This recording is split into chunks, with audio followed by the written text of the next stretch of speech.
Ta-da. Are you ready? Okay, I'm going to start out with meditation. And by meditation, I mean this is a time that you can let your mind drift everywhere in the world for a few minutes. Just look on the outside like you're real spiritual. Okay, while you might be thinking about the clothes you left in the dryer. You know what I'm saying? And this is one that I like to use because it's what I need to hear right now, because there's so much change and transformation happening in my own personal life. And so I feel like that might be true about you in some area of your life right now. Because usually I draw people to me that are going through the same thing that I'm going through, so that when Spirit gives me the message, it's a message that's relevant to everybody else in here. Okay, so just take a breath, and you can close your eyes and you can focus on my voice, or you can let your mind wander anywhere you want to.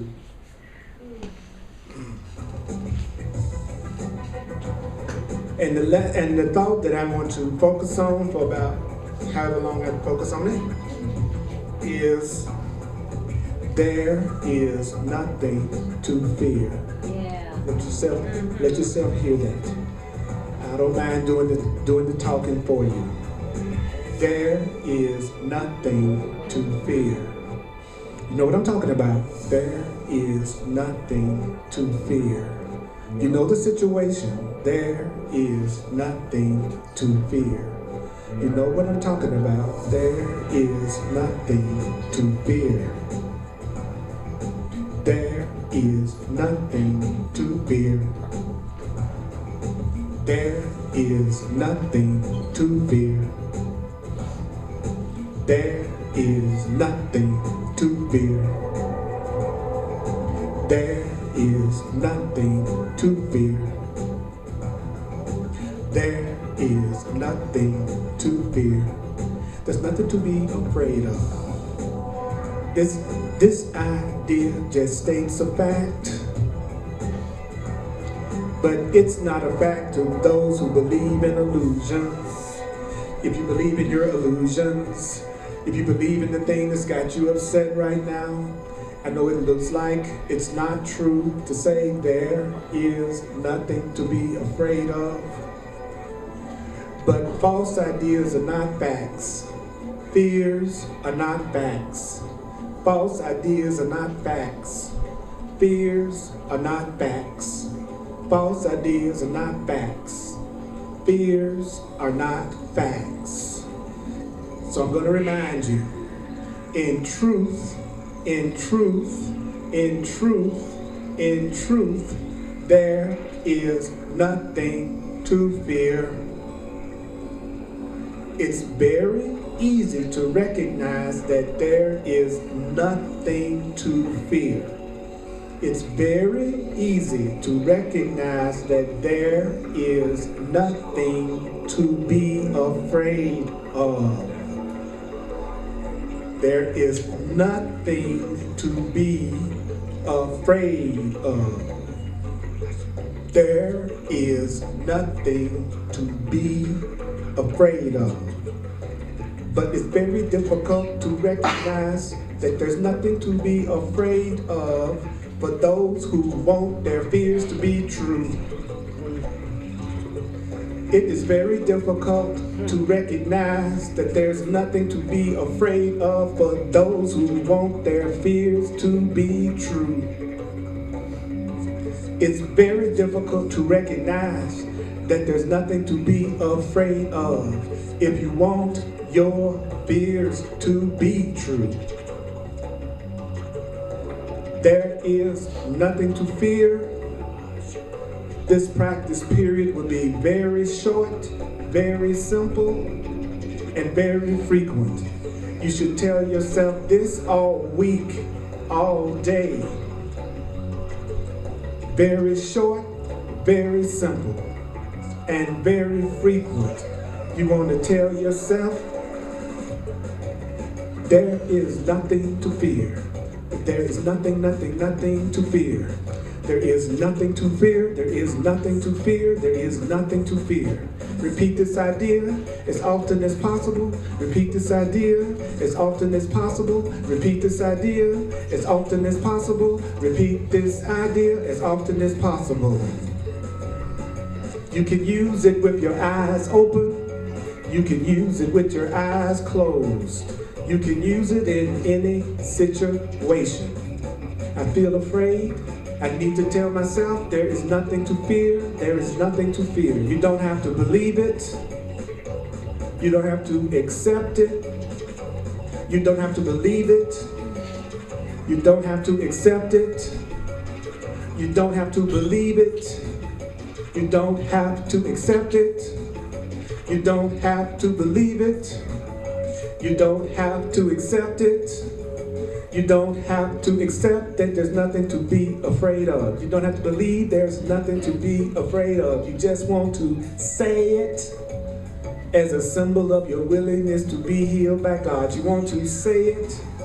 You just want to say it in any situation. Take a minute or two, whenever possible, to close your eyes and repeat the idea slowly to yourself several times like this. There is nothing to fear. There is nothing to fear. There is nothing to be afraid of. There is nothing to be afraid of. There is nothing to be afraid of. It's particularly important. It's particularly important that you use the idea that there's nothing to fear. You want to use the idea that there's nothing to fear immediately. Should anything disturb your peace of mind? Should anything disturb your peace of mind? If anything is disturbing your peace of mind, immediately tell yourself, there is nothing to fear. There is nothing to fear. Do you know that the presence of fear, do you know that the presence of fear is a sure sign that you are trusting in your own strength, separate from God's? The presence of fear is a sure sign that you are trusting in your own strength, separate from the strength of your Creator.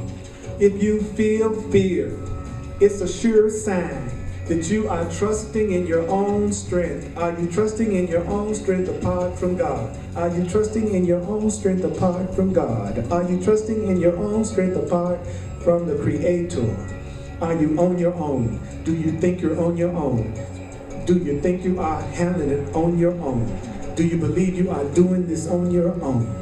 You can tell if you're believing that you are doing it on your own. If you believe that you are doing it on your own, you feel the presence of fear right now. If you believe that you are doing it all on your own, you're feeling the presence of fear right now. If you believe that you're doing it on your own, you're feeling the presence of fear right now. Do you feel upset? Do you feel afraid? Are you worried?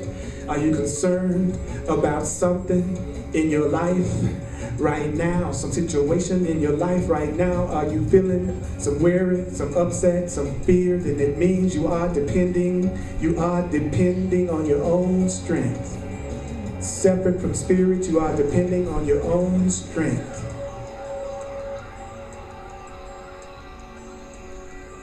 The awareness that there is nothing to fear shows that somewhere in your mind, if you're not feeling any fear, if you're not feeling any fear in some area of your life right now, you're not feeling any fear in some area of your life right now, that shows that somewhere in your mind, though not necessarily in a place you recognize as yet, you have remembered God. Where you're not afraid is where you have remembered God. Is where you're not afraid is where you have remembered the truth. Is where you are not afraid. Is where you have remembered the truth. Is where you're not afraid. Is where you have remembered the truth. Whether you recognize it or not, wherever you feel peace is where you remember the truth. Wherever you feel peace is where you remember the truth. Wherever you feel peace is where you remember the truth. Wherever you feel fear, that's where you think you're on your own. Wherever you feel fear is where you're trusting in your own strength, your own wits, your own ability to handle it by yourself is where you are feeling fear. So right now, wherever you are unafraid, where you feel peace, you let the strength of the Creator within you take the place of your weakness. I let God's strength take the place of my weakness. I let God's strength take the place of my weakness. I let God's strength take the place of my weakness. I let God's strength take the place of my weakness. I let love's strength take the place of my fear. I let love's strength take the place of my fear. I let love's strength take the place of my fear. The instant you are willing to do this, there is indeed nothing to fear. When you are willing to do this, there is indeed nothing to fear. So I'm just going to take a minute or so to just repeat it. Let yourself hear it.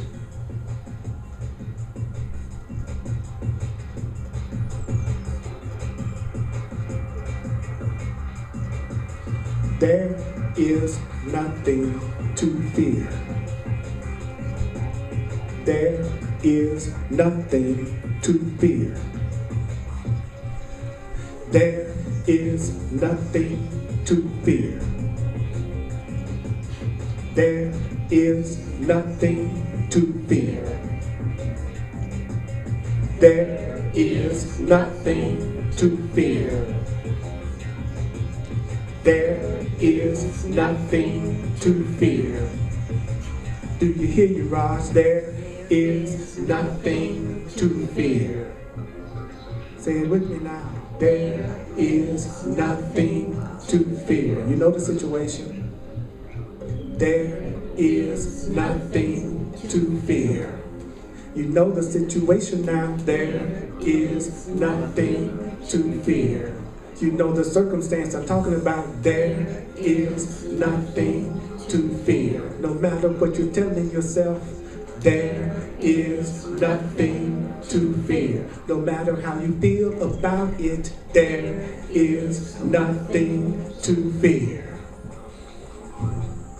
There is nothing to fear. There is nothing to fear. There is nothing to fear. There is nothing to fear. Now just for about 1 minute, say it loud. There is nothing to fear. Woo, I like that. There is nothing to fear. I like that. There is nothing to fear. I am all about love. There is nothing to fear. I am all about love. There is nothing to fear. I am all about love. There is nothing to fear.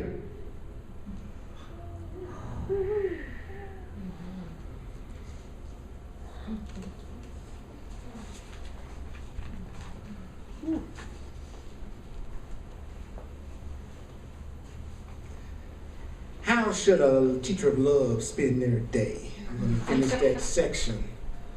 It's on page 41. If you got the Course in Miracles book in the teacher's manual, which is the third right after the workbook lessons.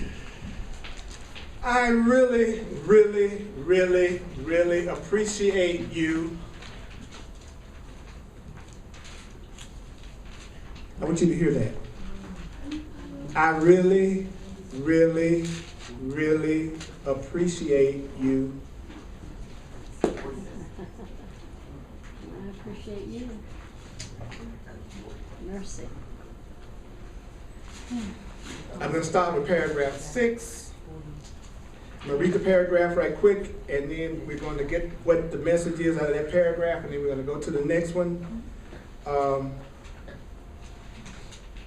First I'd like to do a quick review. It says if you are an advanced teacher of love, if you're an advanced demonstrator of love, if you're an advanced demonstrator of truth, there's not going to be a program for you. That if you are an advanced demonstrator of truth, that the lessons are going to change every day, but the one thing that you can be sure of, that your lessons will not change at random, and that you're going to be told everything that you should do that day. Those who share that role with you are going to find you that day, and whatever the lesson is, it's going to be a lesson you can learn that day.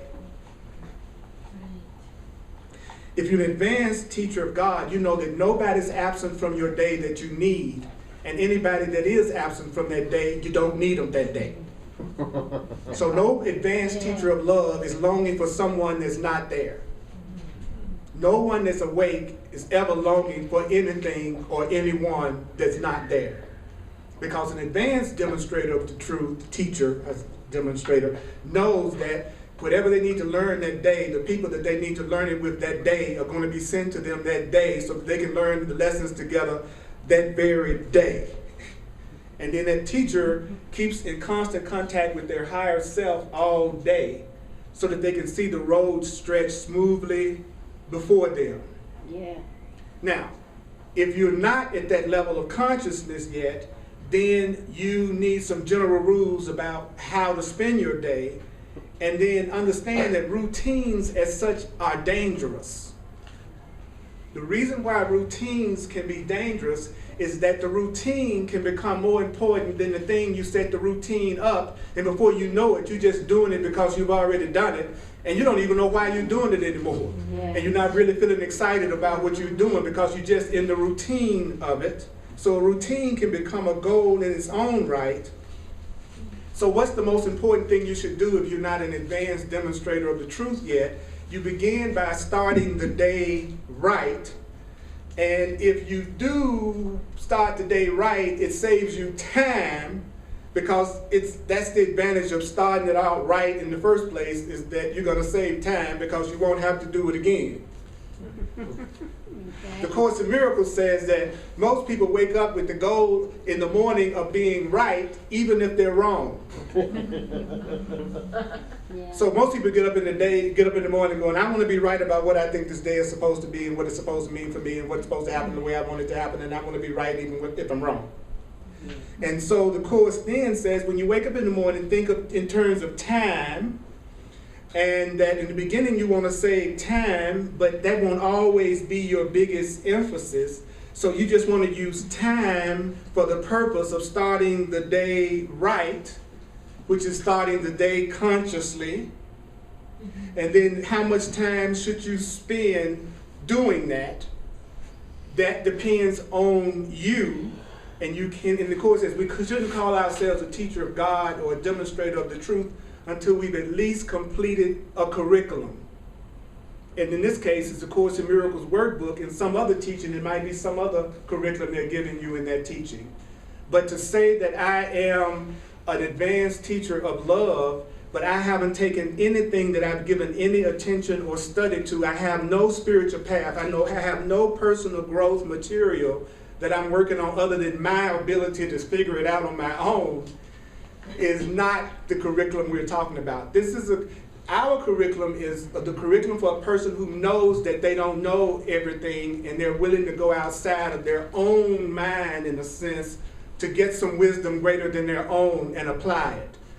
This is not the path of the eclectic, which is a person that jumps from thing to thing to thing, picks out what they like out of each thing, and then come up with their own smorgasbord of truth that is only made up of stuff they already believe in the first place, so they really haven't changed at all, but they think they have. Because they avoided everything that was edgy, challenging, or called them on their stuff. And they focused on everything that they liked that they were reading. You get what I'm saying? You jump to Eckhart Tolle, and you like what Eckhart Tolle said about something. You go, oh, I agree with that, but the thing he said that would make you go, oh, I don't know, that's me. Then you jump to the Course, and then you like something that the Course says, and then the stuff that challenges you that says love is freedom. Ooh, I don't know about that. And so you go to the prosperity book, and then you like what it says about that, but the thing that it said about actually being generous and giving, ooh, I'm not ready. So then what happens is then we end up actually only believing what we already believed before we open the book. And then we walk away saying, oh, I'm enlightened. But you really haven't changed at all. How can you tell when you're changing? Because you're feeling some resistance and you're on your edge and you're moving slightly out of your comfort zone, which is very challenging for many people who are seekers, because most seekers are seeking with the perspective that they should just feel good all the time. So if I don't feel good, then this must not be my path.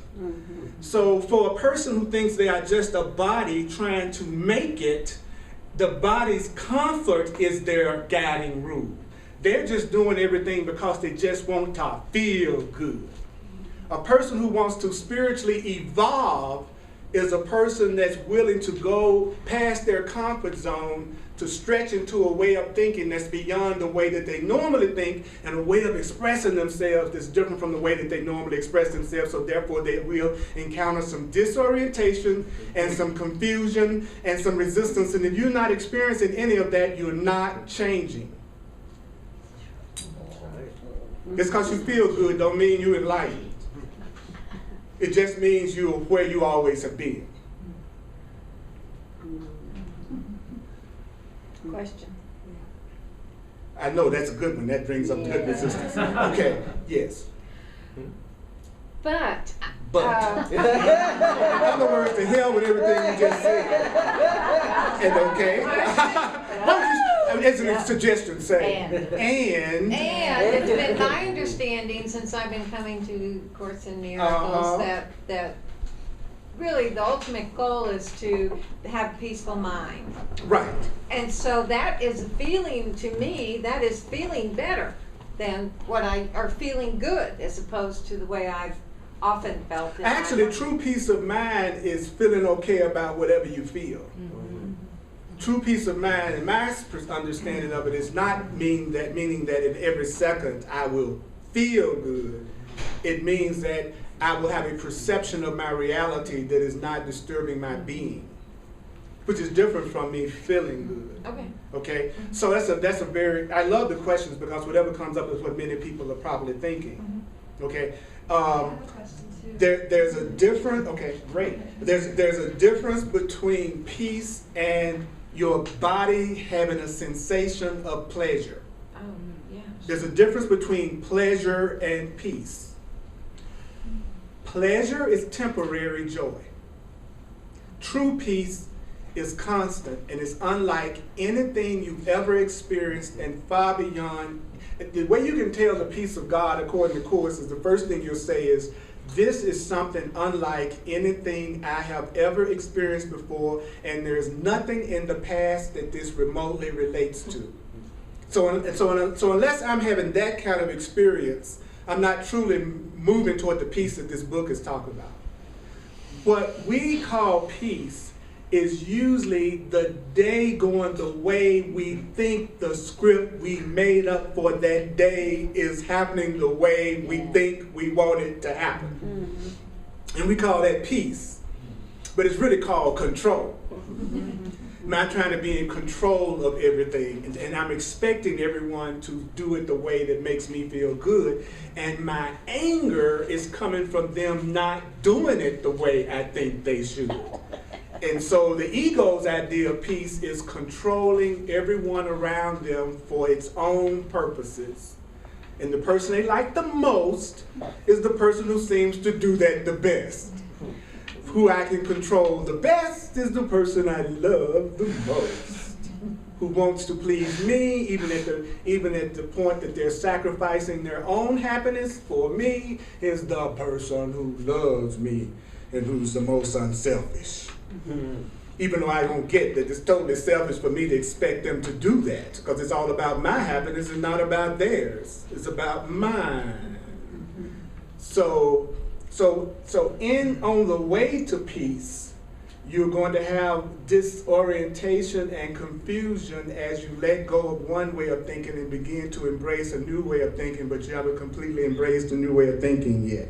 So the spiritual path would be easier for a person who makes it okay not to always feel peace than the person who's addicted to feeling peace every second, or they condemn and judge themselves and think they're doing something wrong. You follow what I'm saying? If you set it up where you got to feel peace every second while you're learning how to have peace every second, then you're going to make it hard for yourself. If you go, oh, if I'm going to change my way of thinking completely, it would be kind of stupid for me to think I'm going to change my way of thinking completely and not go through some periods of resistance. It's insane to think that. Actually, if you think about it, it's insane to believe you're going to go from one way of thinking to a completely opposite way of thinking, and you're going to go, great! It'd be much better to go, right now, there's going to be a little confusion. I haven't completely learned how to be loving yet, and I'm learning how to be loving yet, and I might not always pull that off perfectly right now. You be more gentle with yourself. But if you go, I'm supposed to be peaceful all the day, and I really want to kill about 3 or 4 people, then you're going to be beating yourself up because you're not being your idealized self. And so your ego clubs you all day long. And you end up being more miserable than the person who criticizes and judges and feels okay about criticizing and judging. See, the person who judges and criticizes and condemns and thinks it's okay to judge and criticize and condemn is not in conflict. They might have a hellacious life, but they're not in conflict about it. The person that is thinking they should be nice and sweet and kind, but they still got a part of them that still judges and condemns and attacks, in that in-between period, they're the one that's going through conflict because they're trying to be more loving than they've ever been before, and they know they still have some habits of attack and judgment that they've learned in the past that they haven't let go of. So a person that's transitioning should understand that it's natural while transitioning to go through disorientation, confusion, and conflict while you're making the change. Then they'll make the change faster because they won't be resisting the different stages of the change. Does that make sense to everybody? Yeah. So what you're actually hearing is a gentle, loving teaching. You're hearing a teaching that's saying it's okay for you to sometimes feel upset and mad and disoriented and confused on the way to healing. If you hear me correctly, it would make you feel better about the natural changes you go through when you're transitioning. If you just don't want to be happy, then the challenge will be to let yourself take advantage of what I just said. You won't want to. Because that'd be too easy. Because I just made it okay for you to feel however you feel while you're making a change. And so what part of you would argue with that? Obviously the part of you that wants to suffer and not feel okay. And we're learning how to can that voice. Not destroy it, not humble it, not condemn it, but just don't pay any attention to it. Yes. Okay, so what if you're like on the opposite end of that? I mean, you answered a lot of the question, but I still feel like I have the question a little bit. More it's the situation that occurred recently where I was released by a friend of mine because I wasn't fitting what she needed me to be. Right. And so I have friends that I, express my upset to and how I'm dealing with it, and they say, let it go. And I say, well, where's the lesson for me in this? And how do you find the balance between like not allowing someone else's judgment of you to affect you so deeply that you're questioning yourself, but to somehow find the balance of how can you grow and change and learn from an experience you had about how you affected another person? Well, the first thing I would do in a situation like that would be to ask the Holy Spirit of my higher self within me, what is it that I need to recognize about this lesson, just like what you're doing right now. So the first thing is to ask yourself, well, what is it that I'm trying to learn from this? And as long as you are sure about what your purpose is, you don't really have to be concerned about how another person is going to react to what you're doing anyway. It's only when you're not sure of why you are doing it that you can be hooked into anybody else's guilt anyway.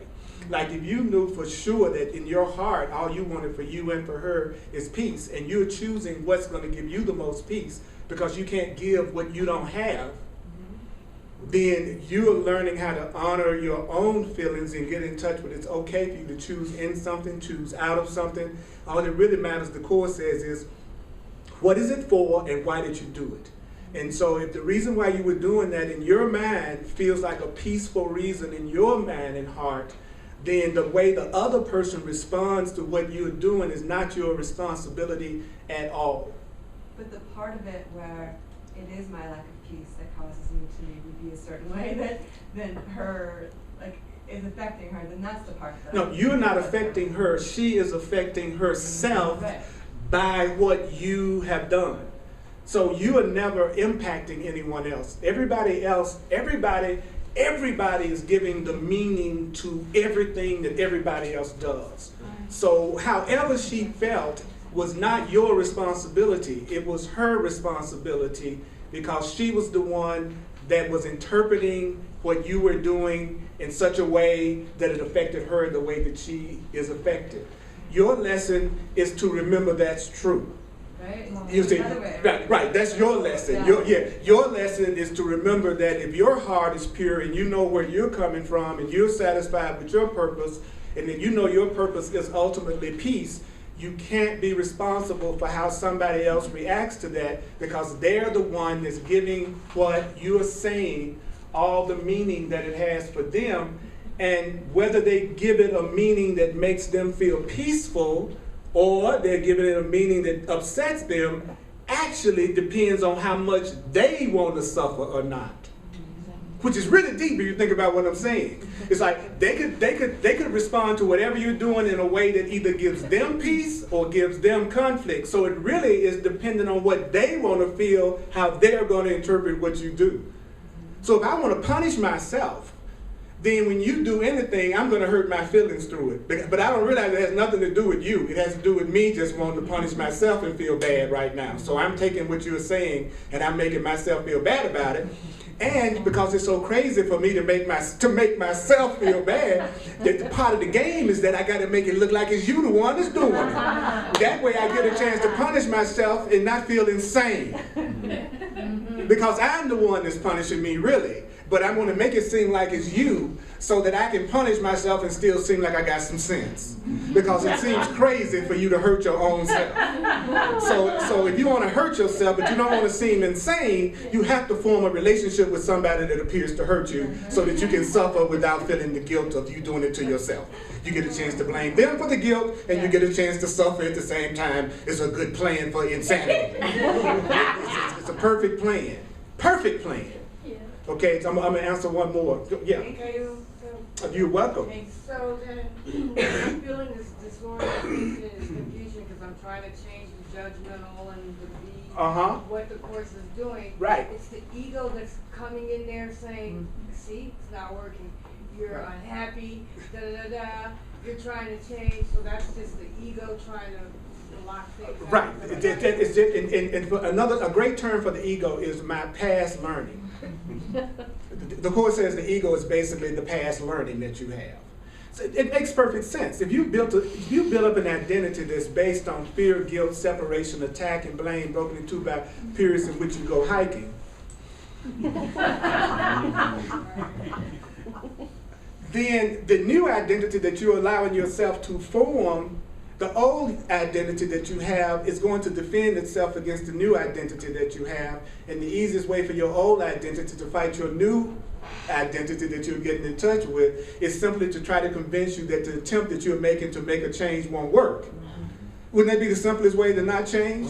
Would be simply to present yourself with situations that make you think there's no point in what you're doing. So when a person makes a radical shift in purpose, it's not at all unusual that they create a lot of drama around themselves in order to discourage them from continuing to change. So a conscious being almost takes it for granted that when they get ready to make a big change, there's going to be some form of resistance that's going to come up and they should not be fooled by it.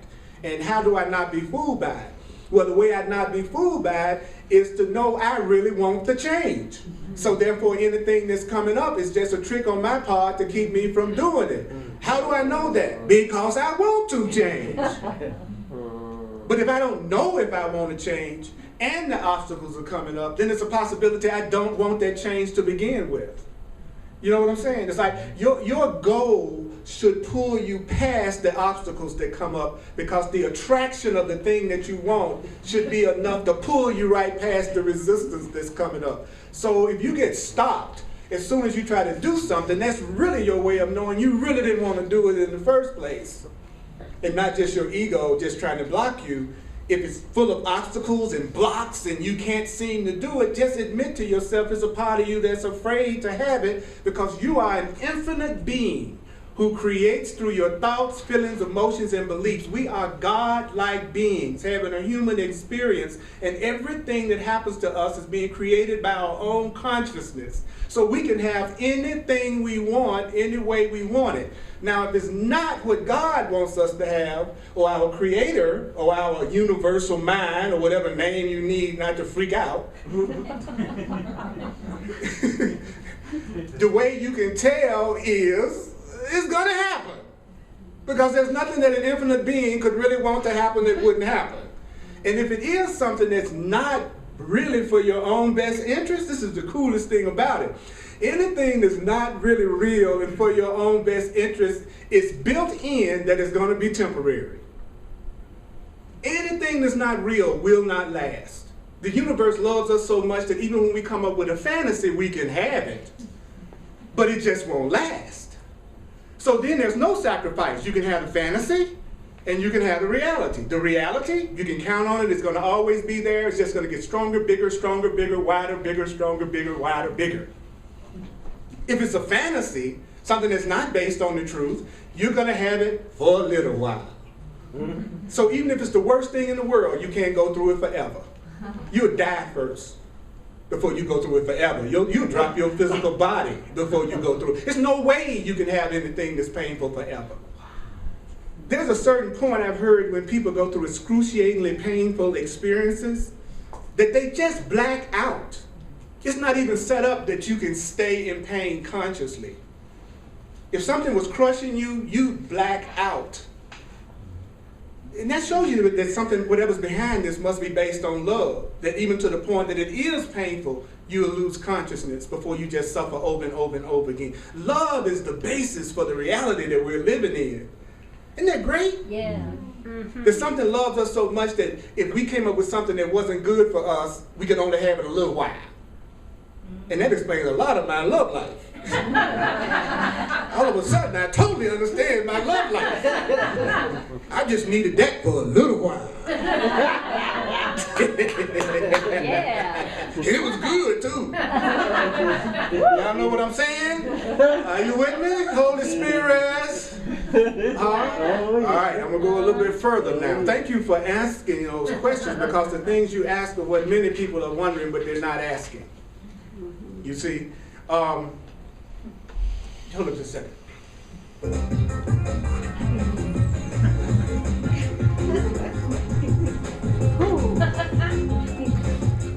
Give me one more minute of this now, though. There is nothing to fear. Anybody feels like saying it with me, say it. There is nothing to fear. God is with me. There is nothing to fear. You see what I'm saying? You get that music in there, get that body in there, get that rhythm in there, get that funk in there, get that soul in there, kind of chases the ego off. I'll be back later. I'm going to think of something else. I'm going to get you, my pretty. My grandmother was just like her. Anyway. So then, of course, there's one thought in particular that should be remembered throughout the day. It's a thought of pure joy, a thought of peace, a thought of limitless release. Limitless because all things are freed within this. You think you made a place of safety for yourself. You think you made a power that can save you from all the fearful things you see in dreams. The Course calls this a dream. It calls it a dream because it has elements of fear in it. And love, which is reality, has no fear in it. So a dream is something you think is real that feels like it's real but isn't actually real. So when the Course calls it a dream, that's why it's calling it a dream, which is great. Because what's the one thing we've learned about a dream? We think anything can happen in a dream. So if you were to see it as a dream, you would allow it to change faster, and you'd also allow unexpected good to come in. Because in a dream, you think anything can happen. But when you call it real, then there's a part of us that goes, well, if it's real, I can't change it. That's just the way it is. So if you want to see your experience change quickly, and it's not joyful, call it your dream. Just a little tip. You don't have to believe it. Well, why don't you work with the programming your mind already has? That's what I love about the Course in Miracles. It takes the way your mind already operates, but uses it to your advantage. We've already learned that anything can happen in a dream. We already know that in a dream, you can go from feeling good one moment to the next moment looking like a bear is chasing you down the street. Which is sort of like the feeling you get when you think it's love at first sight. Okay, so, like a lot of times people say, oh, I just saw him, and they go, oh, and they go, well, isn't it the same feeling you get when a dog's chasing you down the street? You go kind of, you know what I'm saying? It shouldn't be fear. Like I see people on TV, sometimes they get ready to kiss for the first time, and then, that don't look like love to me, that look like terror. You know what I'm saying? Like terror to me, if you and a person is vibing and y'all in the same place and you're feeling the same love and you're feeling the same openness and you're feeling the same trust and you're feeling the same receptivity, there is no fear. You're embracing that moment completely. You're not holding back at all. Because it's impossible to resist what you really want and you can have easily and safely. There's no such thing as resisting true love. But you can totally resist fear masquerading as love. But when the real deal show up, you don't care what mama think, daddy think, papa think, society think. You don't give a hoot. You there. Some of y'all know what I'm talking about. A lot of y'all know what I'm talking about. Because you've had those experiences and now you're feeling guilty about it. Because we were pretending it's not okay to love here. We're pretending that love is only something that goes to one person and not all of us. We've forgotten love is not sex, but sex can be one way that you let the love come through. You can't have sex with everybody. I tried that in 1985. I could never keep up. But you can love everybody. You can appreciate everyone. But you can't be physical with everyone. And everyone doesn't want to be physical with you. Okay? As you well know. And when you're not into having satisfaction, you'll make sure it's the person that doesn't want you. You'll always be looking for what's just beyond what you can have and available to you when you don't love yourself. And when you do love yourself, you'll be blown away by how much love is already in your experience wanting to give itself to you that you've been ignoring because you don't believe you deserve it, so therefore you don't see it, and then you look for what you don't have to ensure the dissatisfaction that you think you deserve because you feel guilty and sinful and not enough. So no one who really loves themselves will not see themselves as being surrounded by love that wants to get to them. If you don't love yourself, you'll believe there's a desert of love, and you maybe can get one person that you can squeeze every drop of specialness out of them that you can. But you pass this around, please. It's been a long time since I've found out who's coming to my classes right now, because I got some good stuff that I'm getting ready to do as I get ready for the fall, or the rise, whatever you want to call it. All right. You with me, Holy Spirits? See, this book teaches you the difference between love and fear, what's real and what's not, so that it claims we got enough sense to choose what's best for us, and we can really tell the difference between the two. It's a radical. It says that most pain you go through it because you don't realize you're choosing for pain when you choose it. You actually think you're choosing for something that's going to be joyful for you. Because nobody would just knowingly walk into pain if they were really aware that they were doing it. Is that right? So if you're going through pain, it's simply because you deceive yourself about something, because all pain is self-deception, and self-deception is the only cause of pain. Now, if you've signed it before in the past, and I have your email, and it's the same, you don't have to sign it again. Okay? So if you walk away from here today with the attitude that you are willing to come to the classes to remember how to tell the difference between when you're getting ready to fool yourself again and when you're really letting something in that's truly new, then you kind of understand why we're coming together. And your feelings are the one right use of judgment, because you can talk yourself into anything, but if you really pay attention to your feelings, they'll let you know what you believe about what you're doing. So that's why people who are real intellectual need to start paying attention to what they feel. Because you'll talk yourself into anything you really want to do, even if it's not best for you. I can tell you I feel good today. But I know on the inside, maybe I'm feeling upset today, or I'm feeling afraid today. But I can look at you and go, oh, how you doing? Fine. And people do it all the time. People do it all the time on the spiritual path. Everybody's fine. Everybody's fine. Well, how you doing? Great. And then they were just out in the car crying before they came in the room. Somehow we think being spiritual means deceiving ourselves and lying to ourselves about what we feel, from the erroneous premise that somehow or another pretending you're happy is going to make you happy, rather than letting go of the blocks to happiness that's keeping you from recognizing the joy that's natural to you anyway, that you don't have to do anything to feel. You see what I mean? So really serious truth students are ready to get raw, honest, and to the point about what's really good. They're willing to look at their shadow. They're willing to look at that part of them that goes, you know what? I hate you, Earl. There's a part of me that goes, you don't deserve any love whatsoever. You remember prom night? Anybody else got that voice? That no matter what happens, it tells you you don't deserve to have the love. You don't. It reminds you constantly. Okay, you get rid of that voice faster if you admit you got the friggin' voice than pretending you don't have the voice. Then the real voice can come up and say, or you will draw people to you that remind you that you deserve the love because you're telling the truth. Telling the truth, the universe can come and help you because you got a call for love.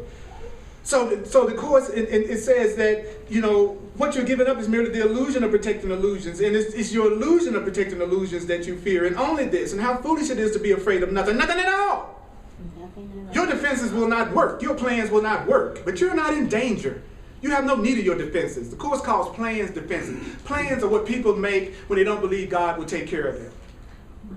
Plans are what people do when they don't think the universal power that created us all is real. It's a difference between making up a plan and carrying out a plan. Carrying out a plan is different from making up a plan. Carrying out a plan means you receive your guidance about what to do, and then you go do it, and you know your guidance is coming from Spirit. How do you know when your guidance is coming from Spirit?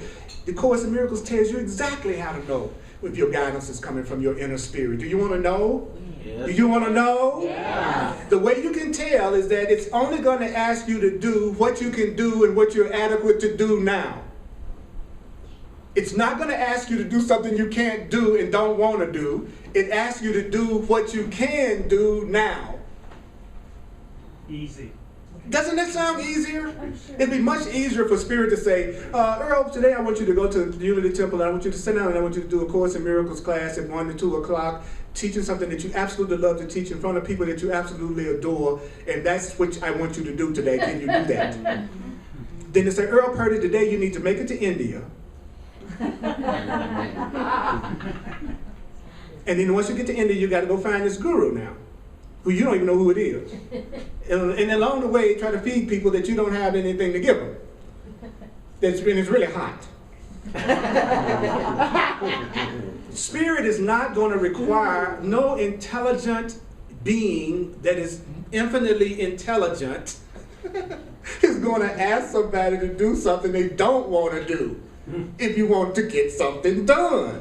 If you want to get something done, wouldn't it make more sense to ask the person who wants to do it and who would love doing it and wouldn't see it as a sacrifice to do it and they're adequate to do it? That's what an intelligent being would do. An intelligent being wouldn't be constantly trying to get people to do what they don't want to do. And I take that same attitude in my relationships with people. Who do I want to do stuff with? People who want to do it with me. Who is it that I don't try to do stuff with? People who don't want to do it with me. It's a radical friggin' concept. Who is it that I want to go out with? Who wants to go out with me? Who do I want to love on? Who really wants to love on me? And I feel the same way, and we're both in agreement that that's a wonderful thing to do. It's a foolproof plan for joy. What would I do if I didn't want to be happy? I'd choose everybody and everything that didn't want to give me what I want to receive and want to give myself, and I spend all my time trying to get them to give it to me. That's how I know I don't really want it. Woo, that's too simple. We got to make it much more complex. How can we make that more complex than that? You know, well, it's because my dad had dropped me out of the crib when I was 3 years old. That's why my relationships work. So I got to come up with something from the past. Because if I come up with something from the past, then I can use it as an excuse for not using the present truth that I'm learning right now to give me a new life from this moment forward. There you go. What is the truth? I was born black in America. That's why I can't have orgasms.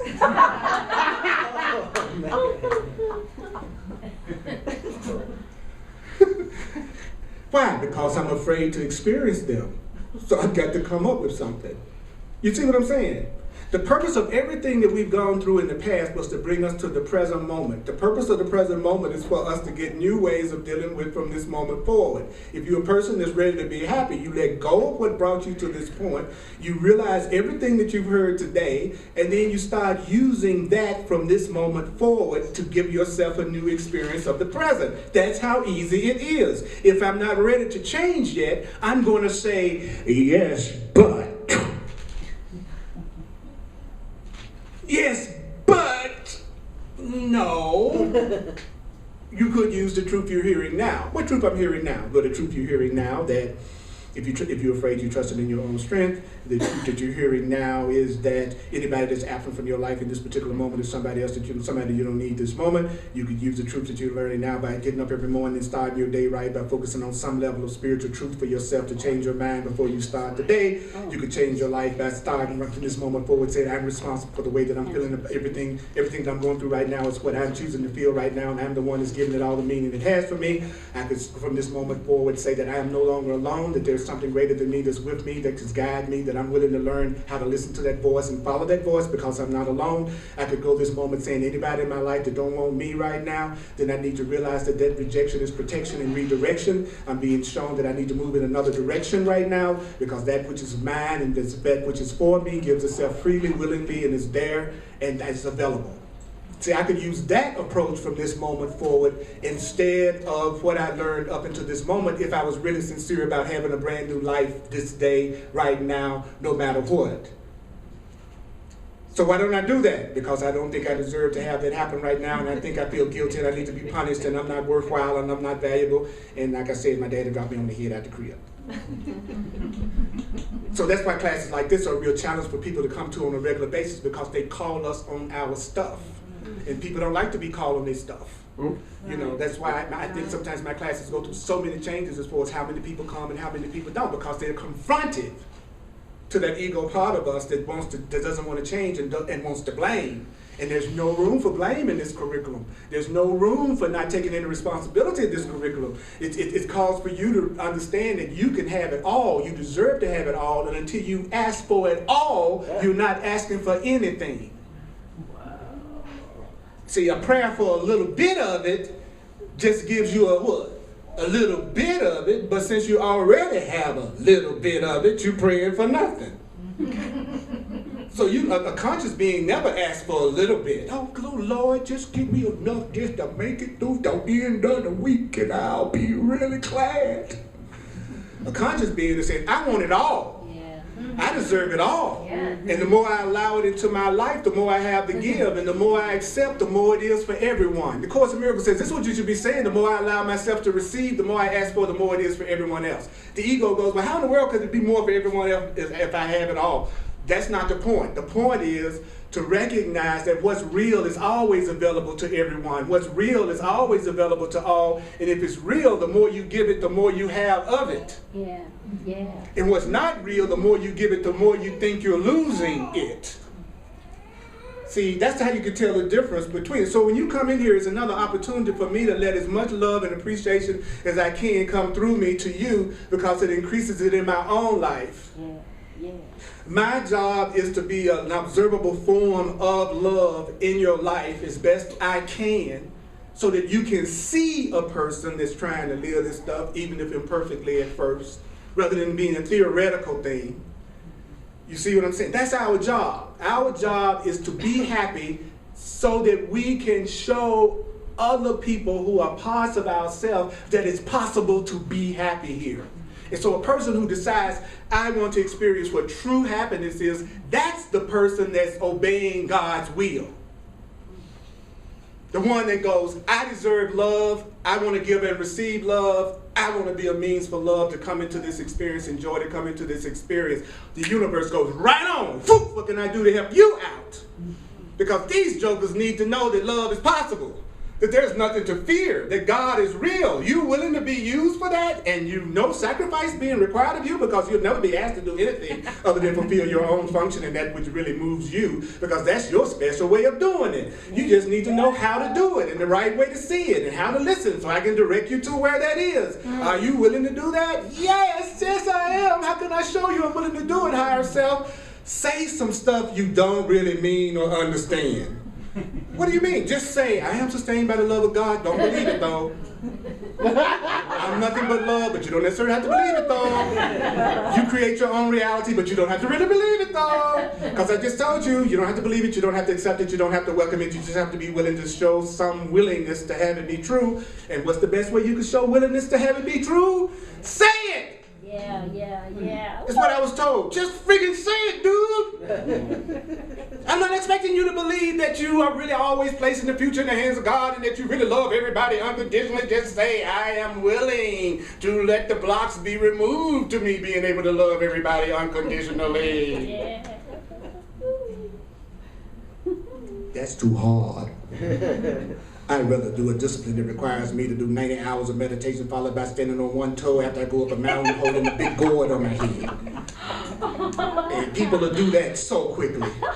Some of the stuff I hear people doing in the name of spirituality, I'm going, no, I just think I kick back in the backyard with a good barbecue. Sorry.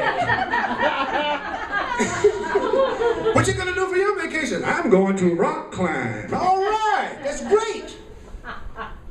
See, one man's heaven is another man's hell.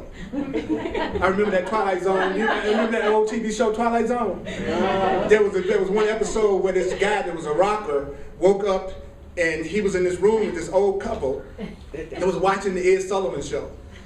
And they were like rocking and happy, and he was in pure hell. Okay? And then he came to find out that's where he was.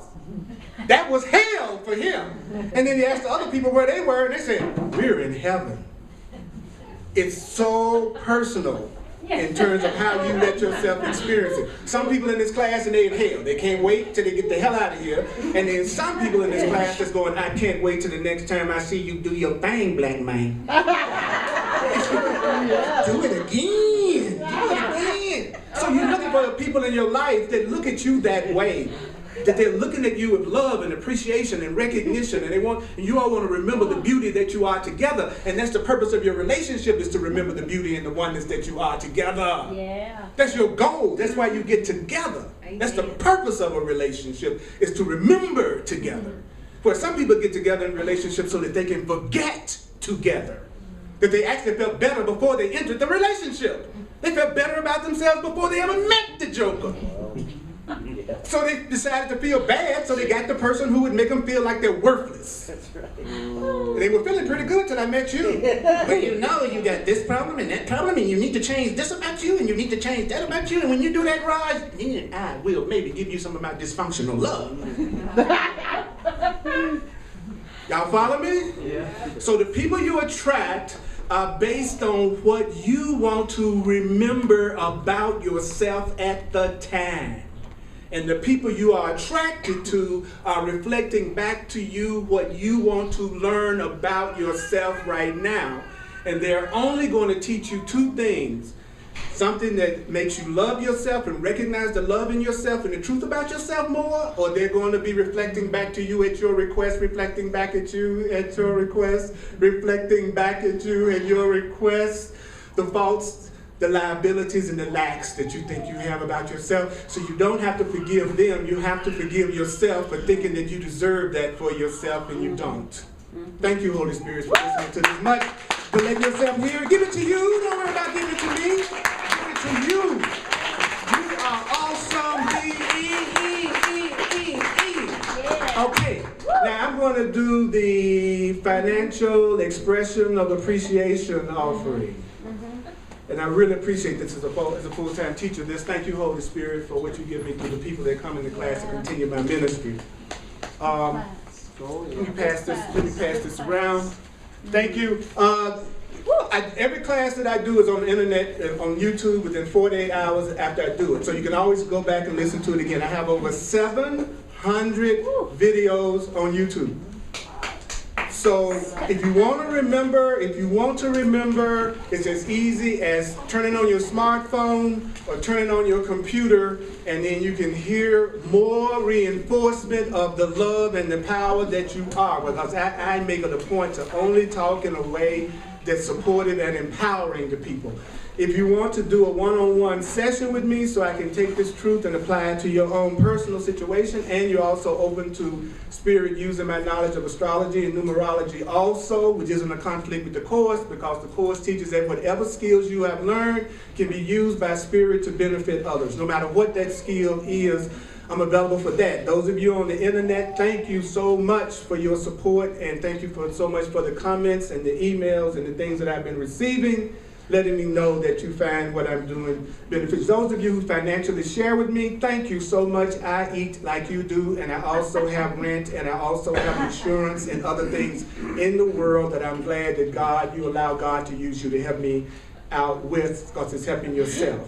Do you accept financial appreciation through any electronic means? Yes. Like PayPal or Venmo? Yeah. If you go to my website, there's a donation button right on the website that you can share. Thank you so much. Sometimes people think people who do spiritual stuff don't have the same needs they do. Right. It's really kind of funny. You know, it's like, oh, you're the most helpful person in my life. You help me more than anything, but I'm not going to do anything that would help you out practically in your life. Give me a hug. You know, all right. And if that's what happens, that's what I'm asking for. That's what I'm requesting. That's what I think I deserve. So I don't spend 2 seconds worried about who gives me what in my classes. I receive in my classes what I believe I deserve to receive in my classes. And that's it. And that's true in every area of my life. You know, that's why I don't never look at the bag. I'm always because it ain't about the money. It's about me loving myself and knowing that I'm sustained by the love of God. That's why people can come to my class regardless of their financial situation or circumstance. And it makes me feel so clear. 25 years this year of doing this this way. And I've always been taken care of. I haven't had 1 month where I was going, I wonder if I'm going to be able to pay my bills this month. If you fulfill your function and kill your relationship to God and get in touch with who you really are and let go of your guilt, you will always be provided for. Always. Always be provided. Now, if you're on your own, trying to do it by yourself, through your own wits and your own studies, then you're probably struggling. It's no longer about any of us doing anything alone. This time, the new paradigm goes from an I space to a we space to an us space. So anybody's out here still trying to just do it on their own by themselves for their own personal fame, fortune, and happiness, they are so in the past. They're so in the old way of looking at things, and then they wonder why their life is such a struggle. You're outside of the flow. You're outside of the flow. That's why you're struggling. It's us.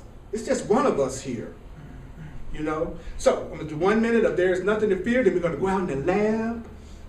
And then we're going to see how much we can practice even one thing that we heard today. Just one of them. And so we heard today that anything comes up that upsets you in any situation, say there's nothing to be afraid of. Now, do you have to believe that there's nothing to be afraid of? No. Saying that there's nothing to fear is a symbol of your willingness to have your greater self, God, the expanded self, all that is, the universe, that used to be, the priest, the goddess, how many other words can I think of? Whatever it takes for you to appeal to something greater than your own ego. I like the word God, because I had resistance to the word God. So every time I say something I used to have resistance about, then I let go of my resistance to it more and more. That's part of being edgy. Yeah. You follow what I'm saying? I'm not being edgy if I avoid the words that I still haven't re-perceived yet. I'm being more edgy if I say Holy Spirit. I'm being more edgy if I say Jesus is my teacher. Krishna can be everybody's teacher. Buddha can be everybody's teacher. People willing to say anything but Jesus. Don't say Jesus. It's like, well, Jesus is a teacher too. Why is Buddha cooler? Buddha is cool, Jesus is too. What's my resistance to Jesus? What I learned when I grew up as a Southern Baptist, which was full of fire and brimstone, but some of the best music on Sunday morning in the black church that I ever heard. The worst person in my choir sound like Aretha Franklin. Black folk party on Sunday morning, let me tell you. We have a good time. We might be in hell, but we party. So you ready? Yep. There is nothing to fear. For 1 minute, put some juice in it. There is nothing to fear. Then go, I am loved. There is nothing to fear. I am loved. There is nothing to fear. Then our main affirmation, some of you know what it is. I'll say it again. Our main powerful affirmation is this. I am juicy and sweet. Are you ready? I am juicy and sweet. Those got a little funk in your soul. Will you do it with me? I am juicy and sweet. Now tell somebody, look in their eyes and go, you are juicy and sweet. Oh, look at somebody else and go, you are juicy and sweet. And just fill them with your heart and go, you are juicy and sweet. Woo! One more time, you are juicy and sweet. Thank you, Holy Spirit. I went a little bit over, but I appreciate y'all. Sundays at 1 o'clock. Woo! Not doing Thursday right now. I'm coming up with a whole new thing that I'm getting ready to do that the Holy Spirit is giving me. I'm excited about the future and what's getting ready to happen. And we're going to play and learn and grow together. Hugs are available. I love hugs. Those who don't mind giving it up, I sure would like to give one and receive one. And have fun. And remember, you deserve to be paid for having fun.